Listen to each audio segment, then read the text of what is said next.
First of all, I want to say thank you sa nagbigay ng bangus na ito. Yung naikain ka na sa handaan and then may pa-take out pa na malalaking isda. Pang-ulam na sa isang linggo. You know what? Worth it ang biyahe namin, nakamotor kahit ang lakas ng ulan sa daan. At walang kapote, basang-basa kami pero never namin na-feel yung pagod sa biyahe. O diba? Nabusog ka na, may pabangus pa. Si Lord na talaga ang bahalang magbalik sa'yo sa mga taong binibigyan mo at tinutulungan.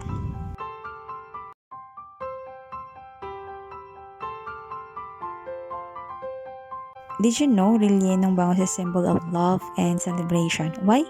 Because of the amount of effort it requires. You have to carefully debone while keeping its shape intact. It takes skills and patience as the bones are meticulously removed to make way